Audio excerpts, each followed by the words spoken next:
Redditors who were a missing person, what's your story? Got tired of my dad kicking the crap out of me, so I ran away at 15. KSP found me less than a week later drunk as frick in the train yard by where I lived. Dad was pretty upset, but he got sober and stopped being a dong after that. Dang, that sucks. I'm glad he got some of his crap together. When I was young, probably about 6 I think, my family went on vacation to Yosemite. We stayed in a small cabin at a campground. I met another kid who was a bit older than me, and we went exploring. Apparently we went a bit too far, and eventually ran into a bear cub.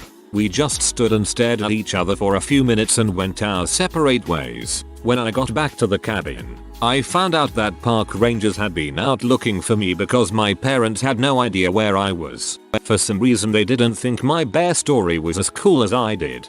I think your bear story is the coolest. My sister once had the entire neighborhood, the police department, and God knows who else out looking for her. It turns out, she had crawled behind the sofa and fell asleep on top of an air conditioning vent for about 5 hours. My mom went inside as the sun started to go down and sat down on the couch to cry. My sister then crawled out from behind the couch and started petting her on the head, asking her what was wrong. Whoa, imagine that feeling of relief and disbelief all at once. Insane. Not really missing, but my parents flipped and filed a missing person report when they couldn't find me. I was left at Walmart by them. The only reason they found me was because they retraced their steps and Walmart was paging them every 5 minutes. In 2nd grade, I fell asleep on the school bus ride home and missed my stop. My mom always waited at my stop to meet me and freaked out when I didn't get off the bus. The bus driver looked back, and since I was lying down fast asleep, he didn't see me. An hour later, I woke up at a random school bus terminal on the outskirts of town, and my mom had phoned half the town freaking out. Funny story to tell now, but my poor mother was convinced I had been kidnapped for a solid 2 hours. It really took a lot out of her. My mom had to crap can a bus driver for not doing a sweep of the bus when he parked it for the night. Poor kid woke up in a dark bus and was terrified. This was before cell phones were common for primary school children. He made a fuss until the night janitorial staff went to investigate why one of the buses was making noise and moving around a bit. Not me, but my brother was missing for around a year. He disappeared before, but only for a few days. He suffers from paranoid schizophrenia and would often get delusional, but this time he didn't turn up. We live in NYC and my parents had no idea where to look for him. They'd regularly go to the police station and look at pictures of bodies that had turned up. He didn't have any friends or girlfriends we could ask about him. He had just vanished. A year later we got a call from a hospital in DC. My brother had been picked up on the street, nearly dead from malnutrition. He'd gone to Washington to warn the government about something or other. He often refused to eat, believing his food was poison, and lived on the streets for a year. The only reason he survived was because other homeless people took care of him and convinced him to occasionally eat something. He was a skeleton when they found him, full of flea bites. Eventually my parents nursed him back to health. He's still mentally ill but hasn't tried to disappear again. I think about him whenever I see a homeless person. The only reason he survived was because other homeless people took care of him and convinced him to occasionally eat something. As much negativity you hear about homeless people, I hear about how giving they are to each other. I was kidnapped by my biological mother and missing for 3 months when I was a year old. My bio mother has a horrendous crystal M habit. Took me during a court-mandated visitation and kept me in her various users' sellers' houses. When I was found, I hadn't been changed in days. I was in damp clothing and I had been given cough syrup daily to keep quiet. She was arrested and eventually released. It was my first day in kindergarten. I was supposed to go to the after-school daycare, but I lost the note saying I was supposed to. So the teacher shoved me onto the bus and told the bus driver where I lived. Not sure if that's actually how it went down, but regardless they made me leave. The bus drops little 5-year-old me off at home. All the doors are locked and my mother wouldn't even get out of work for another 2-3 hours. So I do what any little kid does, I sit on my front porch and cry. Luckily I lived right across the street from the high school and this angel of a woman sees me from the bleachers while a soccer game was going on. She comes over to check on me and stays with me the entire time. Meanwhile at the school the staff is going crazy because I am nowhere to be found. My mother was called and, as I am told, crying profusely. Then out of the blue I see this 1960s brown Cadillac pull up and over walks my principal. He thanks the women for taking care of me and brings me back to the school. Because of my situation they suspended my teacher and the bus driver, and I never do anything without proper paperwork. Just talked to my mother and apparently the teacher left because of major medical issues at the time. My mother was on the phone with the police after I fell asleep in a cemetery for 7 hours after school. I had a crap home life, so I'd be anywhere and everywhere I could be to not go home.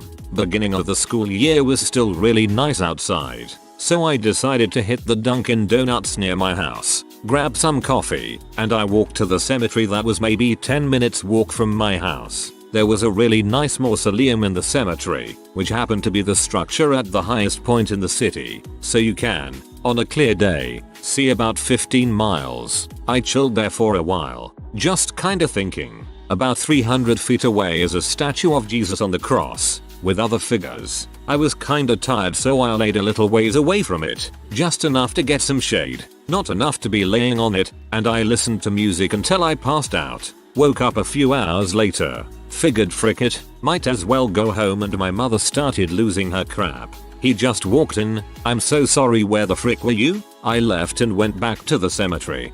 3 cemeteries within walking distance where I grew up. So much time spent in them. Every day.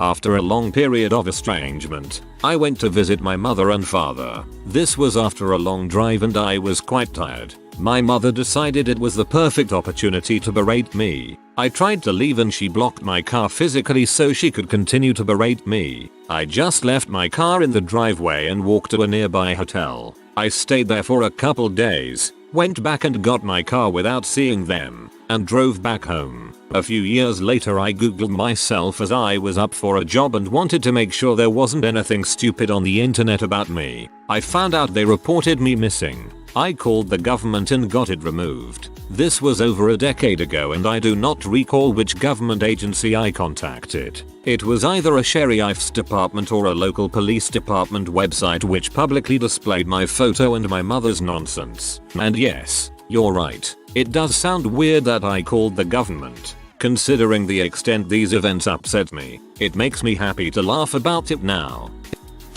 I was reported missing for a few days because I ran away from home at 16. I ran away with my 17-year-old boyfriend, who was not reported missing by his parents. My parents had read through some of my chat messages. I had a habit of saving logs, and knew I was likely heading north or west, but weren't sure. Thankfully, since I was listed as missing and they knew who I was with, the guy was being monitored and he used his debit card on the way, so they had an idea where I'd be. Cops came with a search warrant to the place we were staying a couple hours before we were going to head off west. We already had a new car ready to go, with some cash. To make it harder to be tracked, we're gonna leave later that night. I'm very lucky. If we'd taken off before the cops found me, there's a more than decent chance I'd have stayed missing and life would have been very bad. I married the guy a couple months later and he was an abusive butthole. His manipulations and isolation of me were a huge factor in the running away also. I had a decent stay at a sheep farm while a ward of the state though, waiting for my parents to arrive and get me. That was neat. Then I got home and a family friend came over to scream at me about how I was trying to murder her daughter and that I was a disgrace. Not so neat. A family friend came over to scream at me about how I was trying to murder her daughter. What did her daughter have to do with anything? I've been missing for about 5 years now. It really gives you a new perspective on how many missing people, particularly adults, either just don't want to be found or simply haven't contacted the particular people who filed their report. The people who know where I am and what happened are the people I want to know that information. For a while I was homeless and met several others who were also in the database or on the Charlie Project. Circumstances take you to places you never thought you'd go. It's not always as simple as being snatched off the street, and the ones who reported me didn't get anywhere by doing so. My trail went to a website of 150,000 plus other missing adults and just hangs out there perpetually cold. I'm fine with that.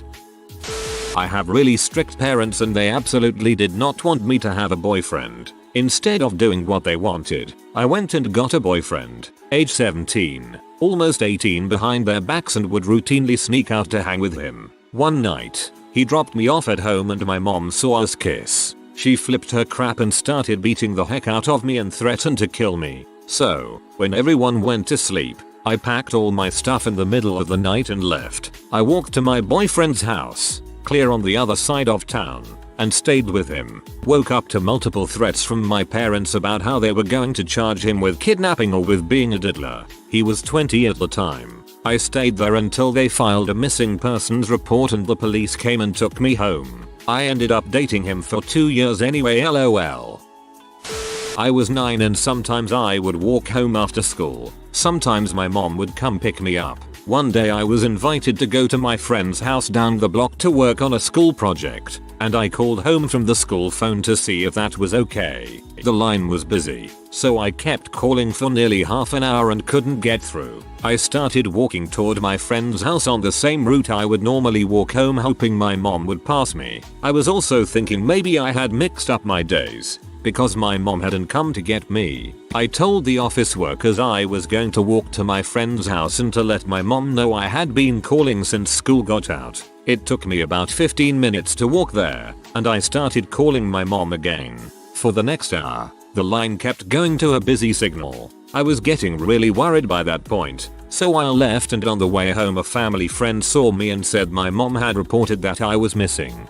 In the 15 minutes it had taken me to get to my friend's house, she had gotten off the phone with whoever she was talking to, driven to the school, didn't see me, waited a few minutes, then drove home and started calling the police, my dad, and anyone else she could think of to help look for me. It never occurred to her to ask any of the school staff if they had seen me, or to get off the phone for a few minutes in case I, or anyone else, was trying to call. The police even scolded her for tying up the line after they told her to keep it clear.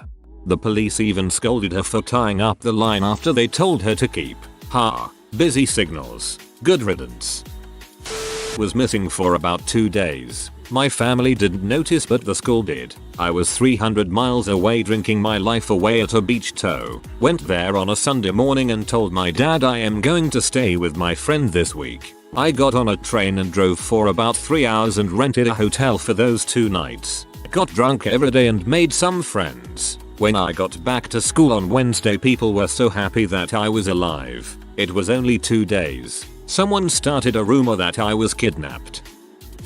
Not that interesting, but I was 14 and I decided to walk to my then boyfriend's house, which was an hour away walking, but I thought I could do it since it was still in the same city. Anyway, I sneak out the front door while everyone's asleep, and I almost got kidnapped. Some guy pulled up in his car on the side of the street where I was walking. There was no sidewalk, so I was in the shoulder and I made the ugliest double chin face I could make and picked up a rock, trying to make myself look super ugly so I wouldn't get kidnapped, and I just stood there with my double chins until he finally drove off. I kept walking. It's maybe 25 minutes later and I've now found myself passing nightclubs and so many people outside drunk and in short revealing clothes. That's when I got scared and went up to 2 policemen I saw in the corner.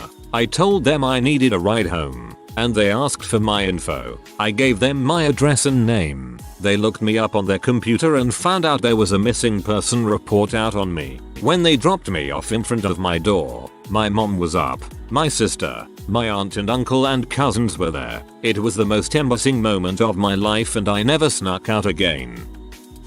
I had a manic episode and went on a spontaneous trip and blocked everyone's numbers. Don't ask me why. I was manic. I now know I have bipolar disorder and generalized anxiety disorder and have gotten help. Good to hear you are getting help. Capital X. A few times actually. The most interesting one is that my mom took me to my grandfather's house while I was sleeping.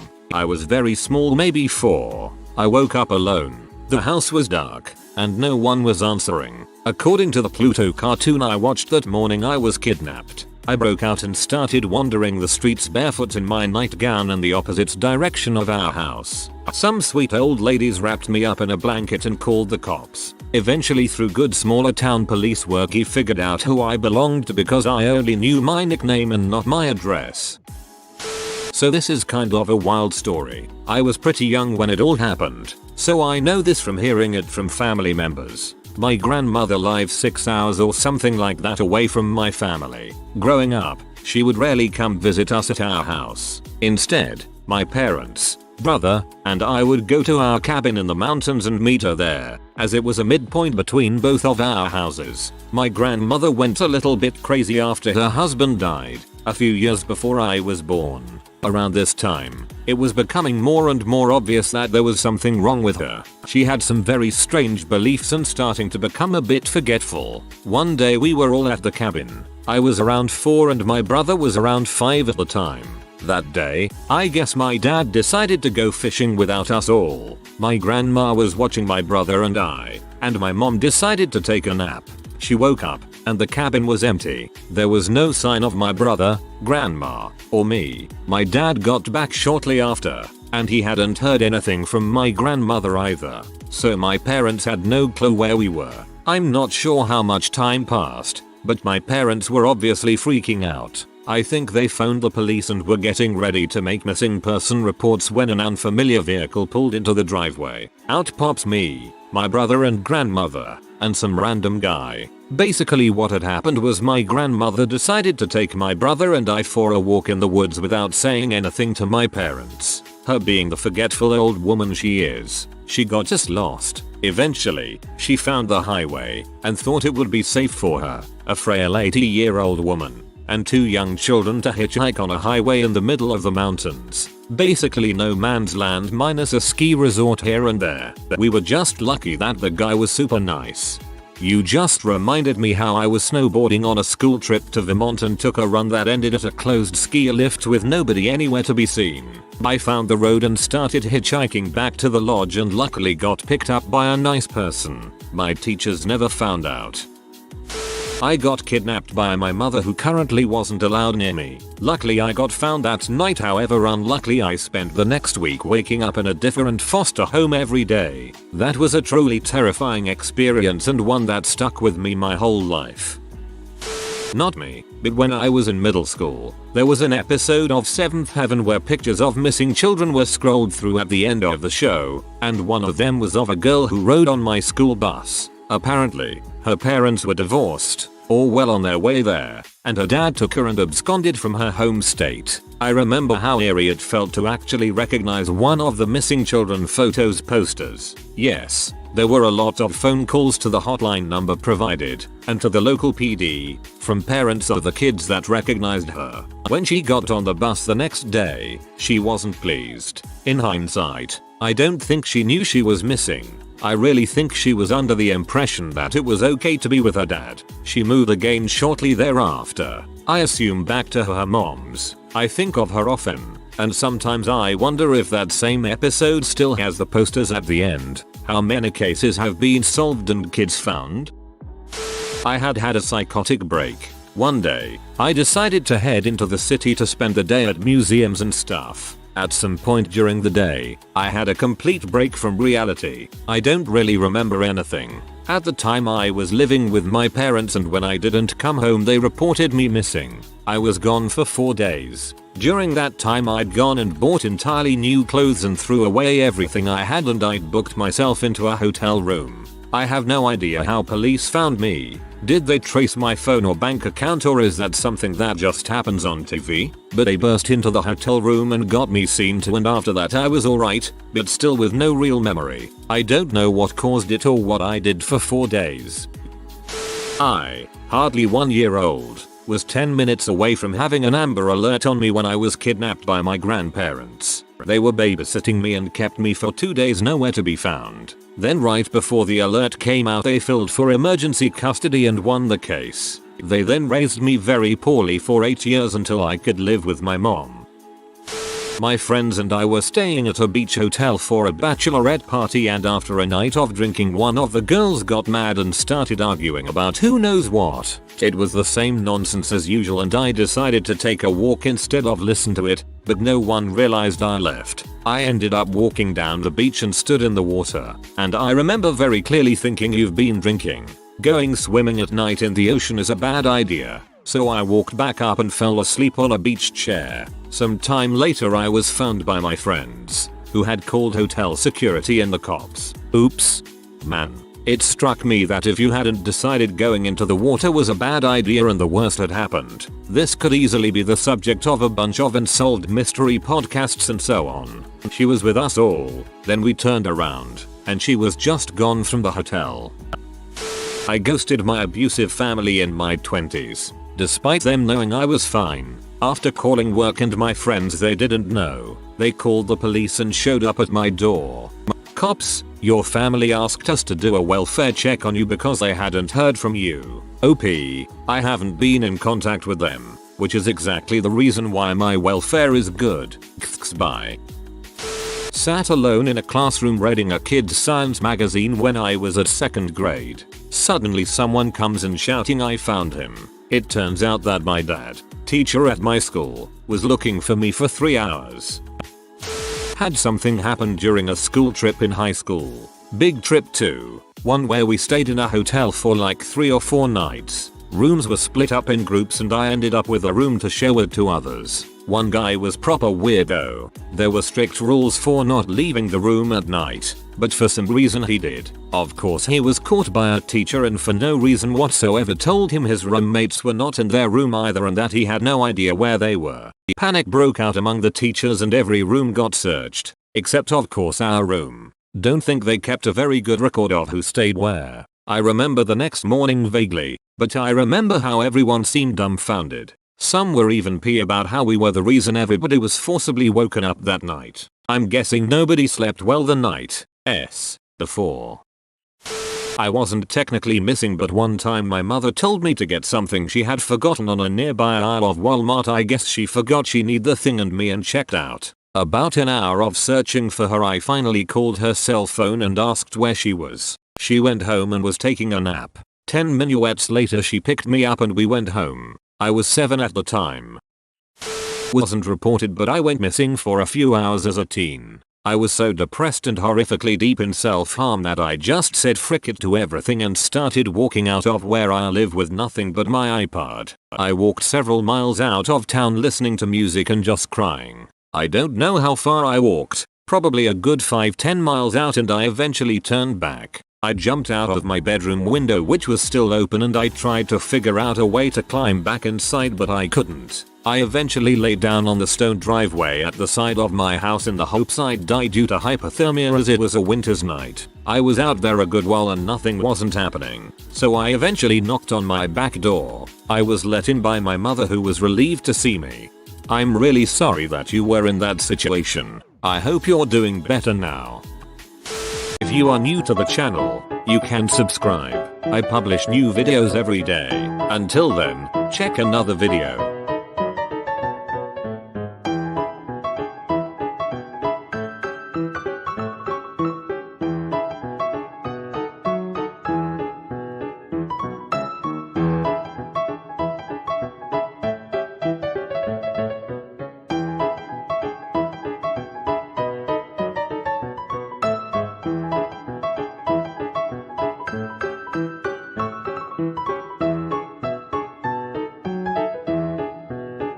Bye for now.